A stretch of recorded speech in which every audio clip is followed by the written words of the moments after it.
tangga jam 10. Habis itu baru kita jawab pertanyaan.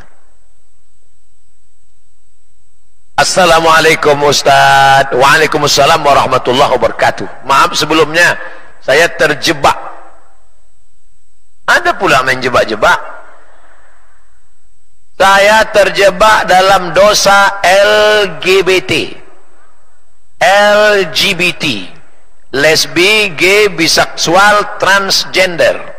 Sebenarnya saya pengen berubah, tapi pasangan saya mengancam mau menyantet, mau mendukunin saya. Dosamu sudah bertambah. Pertama, kau LGBT tak mau berubah. Yang kedua, kau percaya pula sekarang sama dukun. Jangan percaya sama dukun, saudaraku.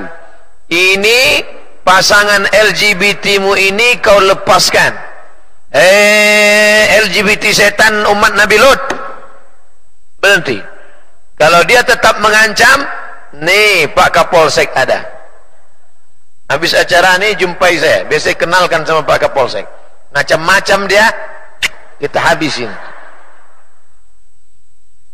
Kalau dia nanti menyantet engkau pakai dukun, kau baca kul wallah 3 kali, kul abil falak sekali, kul a'udzu binnas sekali, al-fatihah sekali, ayat kursi sekali, hembuskan ke tapak tangan, sapu ke muka, ke kepala, ke badan sebelum tidur malam, habis sholat subuh pagi, berkawan sama majelis ta'lim, banyak-banyak berzikir. Bismillah, ku sebut nama Allah, la yadurru ma'asmihi syai'un fil ardi wala fis sama. Kalau sudah ku sebut nama Allah, tak ada yang bisa memudaratkan, baik di bumi maupun di langit. Dekati pengajian ustaz-ustaz, hadiri pengajian qari-qari, perbaiki tahsin bacaan Al-Quran, dekatkan diri pada Allah, insya Allah kau akan selamat dunia, selamat akhirat. Amin. Jangan takut saudaraku, jangan kau takut pada pasanganmu yang jahat itu, jangan kau takut pada dukun santetnya, semuanya akan kita habisi, sama dukun-dukunnya, sama jin-jinnya, sama hantu-hantunya sekalian. Takbir. Kalau kita merasa kecil, setan itu besar. Kalau kita bertakbir membesarkan Allah, setan itu mengecil sampai sebesar lalat hinggap di ujung hidung. Itu hadis Nabi. Tasaghara syaitan, setan mengecil hatta tasira ka'annaha dzubabah, sampai dia sebesar lalat. Makanya kita selalu membesarkan takbir. Lari setan tunggang langgang lintang pukang. Saya punya anak perempuan umur 10 tahun, kelas 3 SD, sudah balik. Bagaimana dengan umur yang kecil itu sudah menanggung dosa-dosanya, Ustaz? Motivasi yang bagaimana mengarahkan yang baik untuk anak saya? Rufi'al qalam an thalathatin, ada 3 yang penanya tidak mencatat. Ini kertas amal, ini pena mencatat, tapi ada penanya menggantung tidak mencatat. Anis sabi hatta ya'talim, anak kecil sampai akil balik. Anin naim hatta yastaiqiz, orang tidur sampai bangun tidur. Anil majnun hatta yafik, orang gila sampai sembuh. Anak ini 10 tahun. 10 tahun. Oh kok cepat sekali Pak Ustaz? Dalam fikih, perempuan maaf cakap paling cepat menstruasi 9 tahun. Laki-laki karena faktor makanan, karena faktor pergaulan, karena faktor tontonan, maka ini tanggung jawab kita. Kira-kira mana yang lebih besar tanggung jawabnya? Emak saya terhadap saya, atau emak-emak sekarang terhadap anak-anaknya? Ibu-ibu sekarang tanggung jawab lebih besar. Maka anak ini bawa ke masjid, surau langgar musola, tamat nanti dia SD masukkan pesantren. Sekarang kontrol, masuk ke kamarnya, tengok tontonannya, tengok bacaannya. HP-nya hanya boleh buka jam sekian. Kau dari jam sekian sampai sekian belajar, HP tak boleh. HP simpan. Iya mak, buka pintu, tengok dia sedang belajar. Buka pintu belajar. Rupanya HP digantungnya pakai tali. Asal mak datang naik ke atas. Ada orang ngirim videonya ke saya. Ibu dapat juga? Sama, senasib kita. Ada pelaksanaan senam sehat yang sering diadakan di tempat umum, terbuka, ditonton mayoritas pesertanya ibu-ibu. Bagaimana hukumnya Pak Ustadz? Ini bukan senam sehat, ini senam sakit. Karena instruktur yang di depan itu pakai baju sempit, pegawai yang menengok di belakang laki-laki jantan, hanya bergoyang kepalanya, tengok, teng teng teng teng teng teng teng teng teng.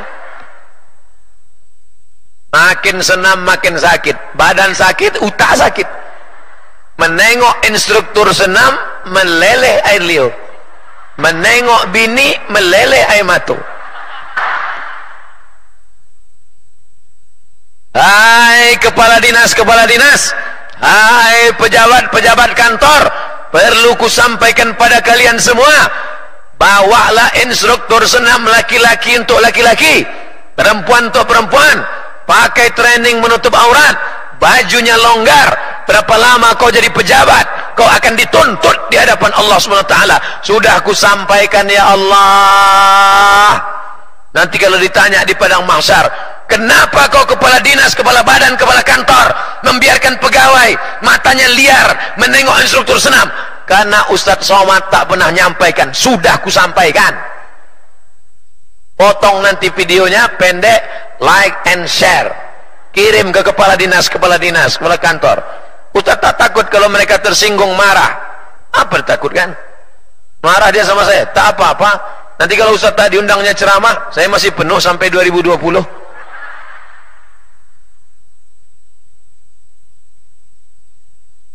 Saya punya utang pada perusahaan tempat saya kerja waktu masih muda. Oh, berarti apa kalau tua? Sekitar 15 tahun yang lalu. Sekarang perusahaan itu sudah tak ada. Saya takut Ustadz, hutang saya itu jadi dosa. Kemana saya bayarkan hutang saya ini? Kira-kira 15 tahun yang lalu berarti tahun 2004. Utang ibu 2004 itu berapa? 1 juta. 1 juta 2004 itu berapa gram emas? Sekarang kalau 1 juta berapa gram? 2 gram. Karena 1 gram 500.000. 15 tahun yang lalu tak sama. 20 gram. Banyak. Patoklah 2005 harga emas waktu itu 200.000 1 gram. Berarti kalau 1 juta 5 gram. Maka yang dipakai harga emas atau duit sekarang? Harga emas. Karena duit tak bernilai. Duit itu kertas, tak ada nilainya. Yang ada nilainya emas. Maka bayarlah 5 gram 500, 1 juta, 1 juta 500, 2 juta, 2 juta setengah. Ambil duit 2 juta setengah, serahkan ke sekolah tahfiz Al-Bahjah untuk beli semen. Niatnya bukan niat sedekah, tapi mengembalikan uang umat kepada umat. Jangan pula nanti minta foto penyerahan bantuan. Foto, rupanya membayar utang. Niatnya bukan niat sedekah, tapi niatnya mengembalikan duit umat kepada Jangan bagikan ke adik, jangan bagikan ke mak. Dia tak boleh ke satu orang, tapi untuk lembaga umat. Pondok tahfiz ni lembaga umat. Tapi Buya Yahya biasanya yang begini-gini tak mau terima. Zakat dia tak mau terima. Kenapa? Dia takut anak-anak hafal Quran rusak. Kalau tak mau Al-Bahjah terima, serahkan ke fakir miskin, anak yatim, panti jompo, ke panti asuhan, serahkan. Tapi tanya dulu, kalau mau terima kasih, kalau tak mau serahkan ke yang lain. Ke Ustadz Somad, jangan, duit saya banyak. Sombong kali Ustaz. Bagaimana sikap ana menyikapi ikhwan yang ingin menjalankan sunnah Rasul? Mau bersunat dia, mau menikah, namun ikhwannya belum dikatakan calon imam yang baik, Namun ikhwannya bilang kalau ikhwannya mau berubah, tolong pencerahannya Pak Ustadz. Saya tak bisa menjawab karena tak kenal saya mana orangnya. Tapi katanya dia mau berubah. Mau dia sebelum ini pakai celana pendek, mau dia pakai celana panjang. Sebelum ini dia tak sholat, mau dia sholat. Dia sudah mau berubah, itu sudah alhamdulillah. Mudah-mudahan dia termasuk pemuda yang hijrah. Nah, nanti mudah-mudahan didoakan, suruh dia datang. Kalau memang kau jantan, kalau memang kau perkasa, bukan cuman pandai WA, bukan cuman pandai miss call, datang ke rumah, jumpai bapakku, pinang dengan bismillah dan segenggam berlian.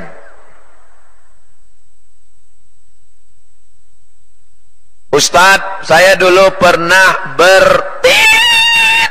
tak boleh dibaca, kena sensor. Saya dulu pernah melakukan hubungan haram. Saya juga dulu gemar mengumbar aurat. Sekarang saya sadar, adalah saya lakukan waktu itu adalah dosa. Sekarang saya niat hijrah semata-mata karena ingin mencari ridha Allah. Sekarang saya berpakaian menutup aurat.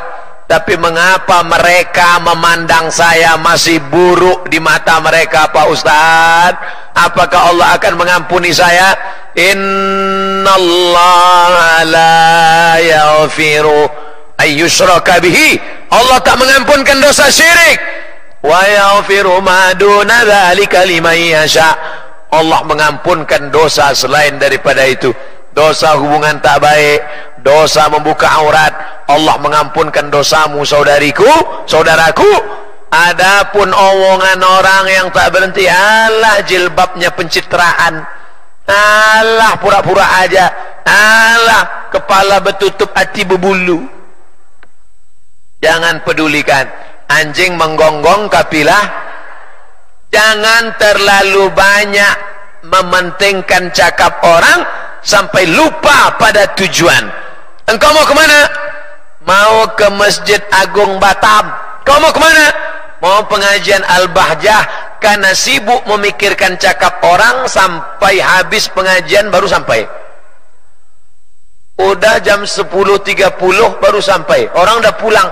Kenapa kau lambat? Itulah gara-gara ngobrol di jalan tadi. Tujuanmu ingin mencari ridha Allah, tapi yang kau cari ridho Roma. Yang kau cari ridho manusia. Gara-gara mencari ridho manusia sampai tak sampai mencari ridho Allah. Ilahi anta maksudi wa ridhaka matlubi. Orang yang mengejekmu itu kau doakan saja dia supaya dapat hidayah. Semoga Ustaz selalu dalam lindungan Allah. Amin. Apa hukumnya orang tua perempuan merokok?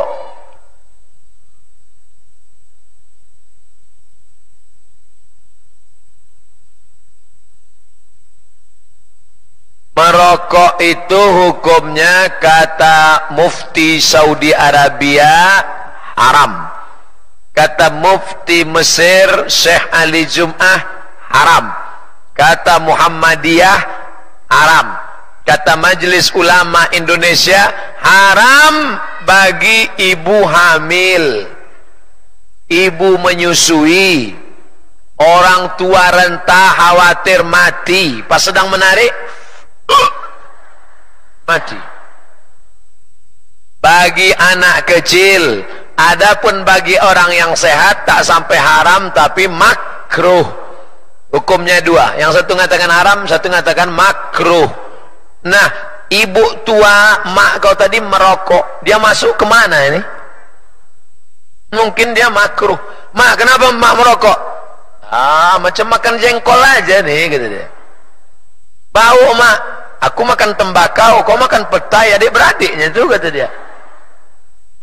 Tapi kalau bisa saya nasihatkan, hai bapak-bapak, ibu-ibu, berhentilah merokok.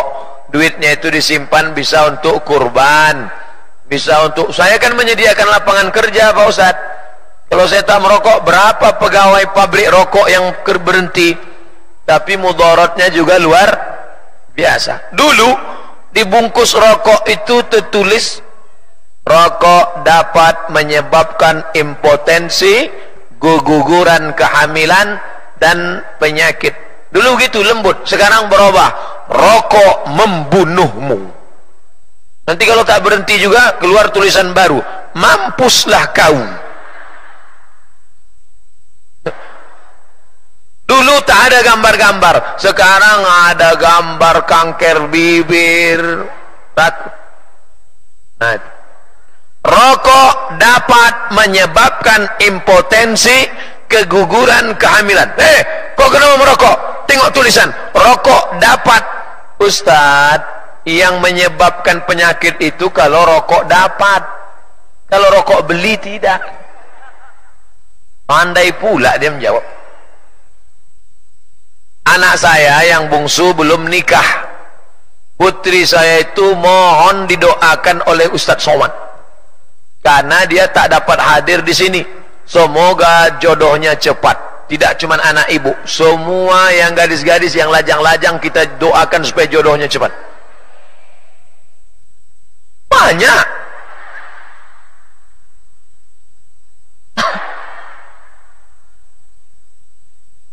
Itu yang menyaut amin tadi yang belum nikah semua tuh.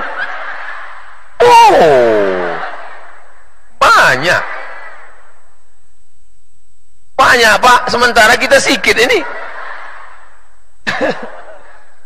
Pak sempat satu orang.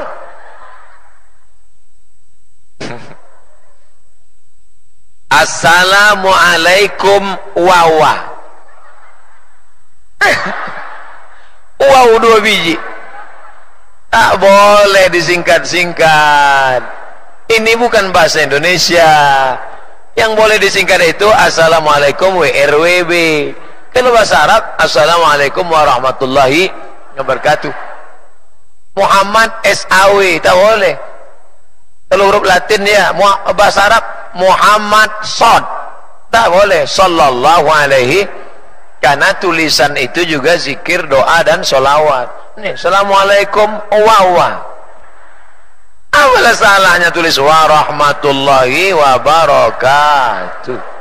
Nanti saya khawatir kalau kau menulis Assalamualaikum wawa, yang membalas wawawa. Karena dia membalas waalaikumsalam warahmatullah, akan gawat kita itu. Asik main singkat-singkat aja. Semoga Pak Ustadz dilindungi Allah, amin, dimanapun berada. Pak Ustadz, saya salah satu orang tua yang anaknya mondok. Alhamdulillah. Ibu yang sudah memondokkan anak, berpisah dengan anak, oh, dibuka kamar menengok tempat tidurnya, disapu. Menengok bantalnya, oh nah. Menengok tempat duduk dia biasa makan, menangis. Sampai ke pesantrennya lebih kuat lagi menangis. Bulan pertama ditengok kasur tipis, bulan kedua hilang. Luar biasa ibu-ibu yang berani meletakkan anak ke pesantren. Mudah-mudahan ibu surga balasan ibu-ibu. Lebih baik ibu menangis sekarang daripada menangis 10 tahun lagi karena dia pecandu narkoba. Makanya kalau melepas anak ke pesantren, tepuk bahunya, cium dia, baik-baik kau belajar ya nak, jangan menangis. Jangan menangis. Kuatkan. Kalau ada paralon salurannya sumbat. Kuatkan kau belajar sini nak, belajar. Begitu udah keluar dari pintu gerbang, bantailah awak tisu.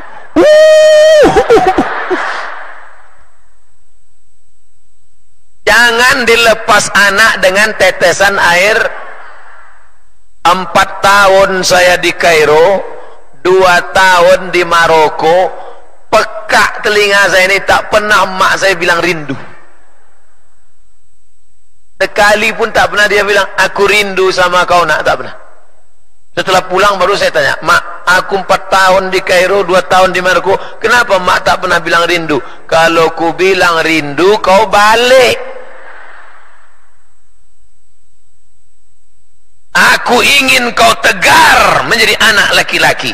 Aku ingin kau menjadi anak yang laki-laki gagah perkasa. Sekarang banyak anak laki-laki melo. Orang ngotot tegap, kau laki-laki. Sebenarnya Eke perempuan. Cuman terjebak di tubuh laki-laki. Ngantuk kan kepalanya. Didik dia menjadi anak laki-laki yang perkasa. Takbir. Dah jelas. Tausiah 1 jam, menjawab pertanyaan setengah jam. 90 menit kebersamaan kita ini mudah-mudahan bernilai amal soleh. Tak ada gunanya ngaji kalau tidak diamalkan. Setelah pengajian ini ibu lebih banyak berusaha, lebih banyak berdoa, lebih banyak bertawakal. Usaha, habis itu tenangkan hati, serahkan pada Allah. Bismillahi tawakkaltu ala Allah, wala haula wala quwata illa billahil aliyil azim. Mana besar pahala sedekah atau berzikir? Nah, ini sebetulnya bukan bertanya, ini menawar. Maksudnya berbuat baik dengan beribadah sendiri. Jadi sudah ada kamar-kamarnya. Kalau kita punya tanah, nama tempat beribadahnya wakaf. Kalau cuman punya duit, namanya infak. Punya tanah lebar, wakaf. Punya duit, infak. Tanah tak ada, duit tak ada, sodakoh, senyum, nyengir aja, sodakoh. Nah, jadi ini bukan begitu juga dengan zikir. Nah, zikir amal itu ada 3. Pertama amal badan, kedua amal lisan, ketiga amal harta. Jadi amal harta termasuk sedekah. Jadi Pak Ustadz, mana yang kita laksanakan? Sedekah atau berzikir? Dua-duanya. Sedekah duit tadi masuk, habis itu tetap berzikir. Ma min ayyamin al-amalu salihu fihinna ahabbu ila Allah min hadhil ayyamil asri. Min hadhil ayyamil ashri. Tidak ada hari yang paling baik untuk beramal melebihi 10 hari ini. Dan hari ini sudah masuk tanggal 2. Fa'akthiru, maka di 10 hari ini perbanyaklah tahmid, tasbih, takbir, tahlil. Tahmid, alhamdulillah. Tasbih, subhanallah. Takbir, Allahu Akbar. Tahlil, la ilaha illallah. Perbanyak, tetap. Lalu kemudian berzikir tetap, sedekah tetap. Jadi amal ini kita laksanakan dua-duanya. Saya tak punya duit Pak Ustadz, zikir aja. Zikir pun tak sanggup Pak Ustadz, pergi ke rumah sakit. Entah apa sakitnya itu, tak bisa berzikir. 2. Kalau Bank Riau Kepri nggak jadi syariah, apa boleh kami tinggalkan? Jangan. Karena kalau antum tinggalkan, apa yakin yang menempatinya nanti lebih baik daripada antum atau selevel antum? Oleh sebab itu maka terus berusaha. Ini kan tetap dari mulai direksi-direksi, bupati-bupati, gubernur, alim ulama, dewan syariahnya Ustadz Tengku Zulkarnain, Dr. Zulhendri Rais, kuat kita nih. Ini menengok pertanyaan ini nampaknya sedang lemah. Bangkit kan semangat. Allahu Akbar. Nah, bangkit sedikit. Jangan, karena kalau antum tinggalkan, ada kawan saya satu. Saya mau keluar dari angkatan nih Pak Ustadz, mau pensiun saya, pensiun dini gitu deh. Saya ajak dia berpikir, saya tak mau memfatwa orang. Saya tak mau menjudge orang. Kalau kau keluar dari sini, terus yang menggantikan kau itu lebih baik atau lebih jahat? Nampaknya lebih jahat. Kau ikut berdosa nanggungnya, saya bilang. Oleh sebab itu maka berjuang dalam proses perjuangan. Nanti kalau ditanya malaikat, kenapa kau tetap bertahan dalam proses perjuangan? Ustadz, apakah wakaf itu pokoknya tak boleh habis? Wakaf itu begini Pak, Ibu. Soalnya selama ini pemahaman kita tentang wakaf ini sering keliru. Kalau disebut wakaf bayangannya tanah kuburan. Jadi misalnya Bapak berwakaf tanah. Ini tanah wakaf ini la yurasu, tak boleh diwariskan, wala yuhabu, tak boleh dihibahkan, wala yuba'u, tak boleh dijual. Aku wakafkan tanahku ini 3 hektar untuk yayasan tabung wakaf umat tunai. Tak boleh diwariskan, tak boleh dijual, tak boleh dihibahkan. Maka dibangunlah di atas tanah wakaf itu ruko. Ruko itu pun tak boleh dihibahkan, tak boleh dijual, disewakan boleh. 1 tahun 50 juta, ada 10 ruko 500 juta. Yang 500 itulah yang dipakai untuk biaya operasional, mengirimkan anak-anak ke pondok tahfiz, menyekolahkan yatim piatu, fakir miskin. Pokoknya ini tak boleh. Itu maka disebut dengan wakaf. Wakaf itu ada 4 rukunnya. Orang yang berwakaf, Bapak Ibu, orang yang menerima wakaf, yayasan tabung wakaf umat, barang yang diwakafkan tak boleh habis, dan ada ijab dan qabul. Makanya tak ada wakaf lilin. Lilin tak bisa diwakafkan karena kalau dibakar habis. Jadi kalau yang bisa habis itu apa namanya? Infak.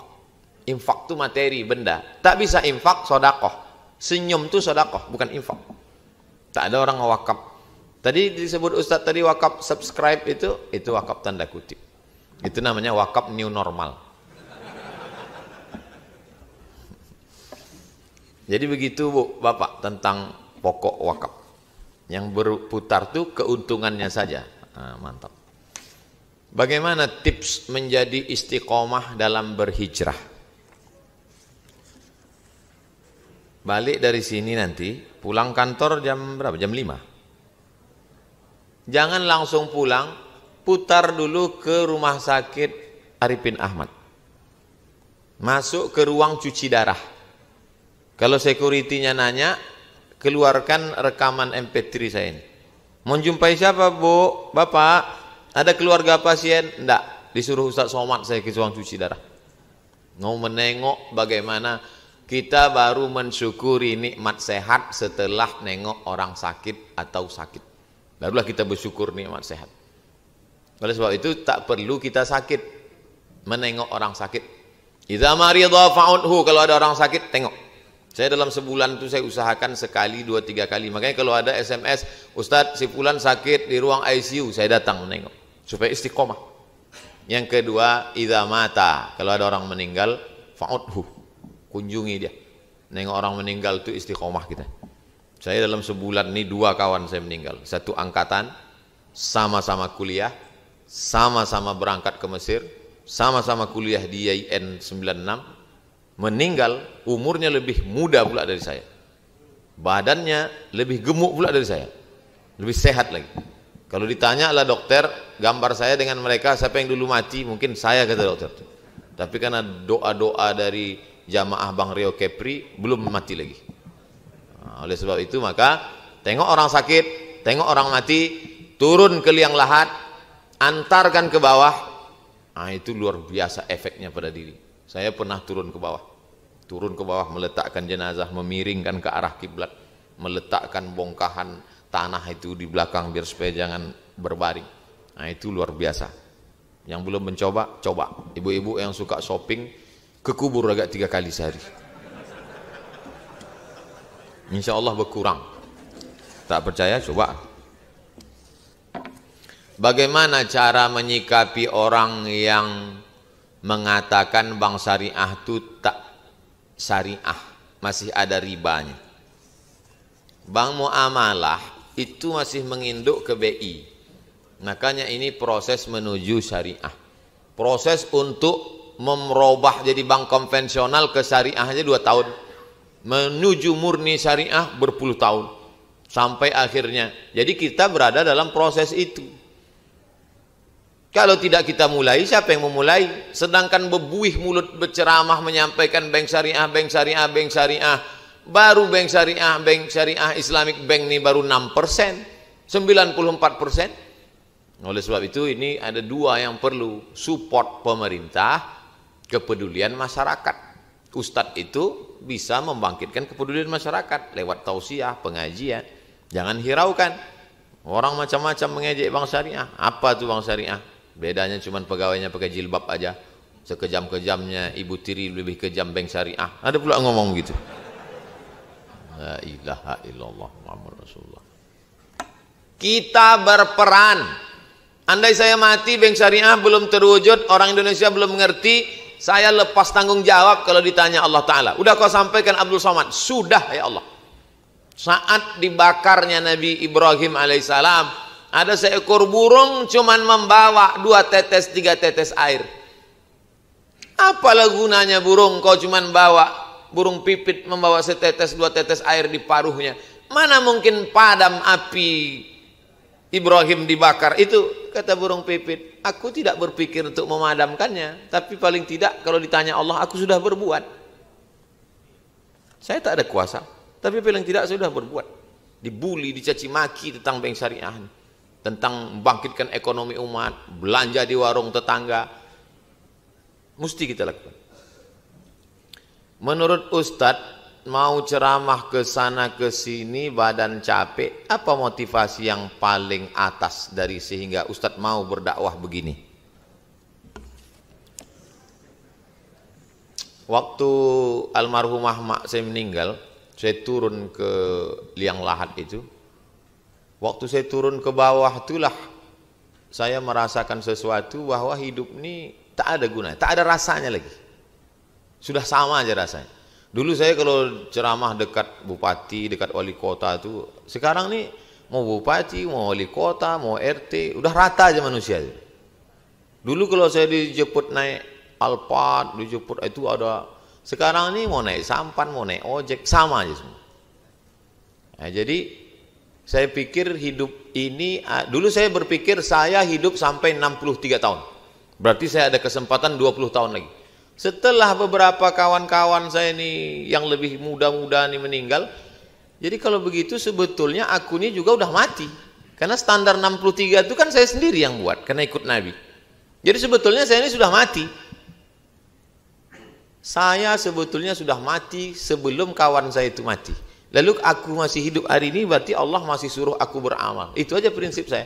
Kalau hari ini aku hidup, ya Allah, aku akan ikut tabung wakaf umat, jumpa orang yang mau wakaf, menjumpai orang di Bank Riau Kepri. Kalau besok pagi aku masih hidup, ya Allah, besok pagi ke dinas, BRI, dinas, jumpa orang streaming. Kalau hidup, kalau mati, selesai. Nah itu. Tapi jangan gara-gara ini lalu kehilangan semangat. Enggak, saya tetap semangat. Bukan berarti setelah ingat mati lalu tak semangat. Makin semangat. Makin semangat saya jalan kemana-mana. Saya mengikut perintah Ustadz Al-Nob aja. Kalau kata Ustadz Al-Nob, hadapi si Fulan. Hadapi. Jumpai Pak Fulan. Jumpai. Nah, saya bagian menghadap-hadapi orang aja. Diusirnya, pulang. Dulu kan kita dicari-cari orang, diundang-undang orang. Sekarang enggak. Siapa yang punya tanah, kita asal lewat nampak tanah kosong, siapa punyanya? Siapa punyanya? Mana rumahnya? Mana alamatnya? Sampaikan sama dia, kita datang. Dia mau datang ke Pekanbaru, kita jumpai. Dia tak bisa datang, kita datang ke rumahnya. Dia tak terima Pak Ustadz, tak jadi. Ada juga yang tak mau nerima. Oh, sedih juga. Kebetulan saya termasuk pengurus pembangunan musola di perumahan tempat tinggal kami. Apakah Ustadz bersedia kami undang untuk peresmian musola kami?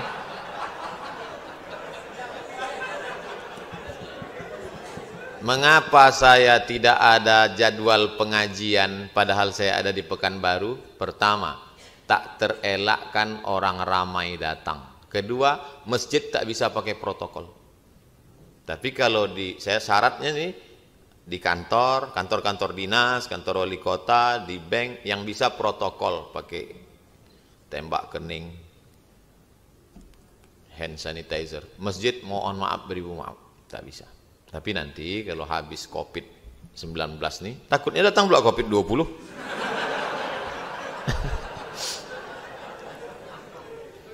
Berapa biayanya? Saya seumur-umur hidup ceramah belum pernah mematok. Kalau mau ngundang harus DP sekian, tinggal di hotel bintang 5, harus dijemput pakai mobil ini, tak pernah. Nah, jadi belum pernah. Jadi sementara sebelum saya tetapkan bandrol nih, undanglah. Nanti kalau udah saya tetapkan payah. Terakhir, apa hukumnya karyawan yang tidak setuju dengan konversi ke bank syariah? Berat nanti hisapnya di akhirat.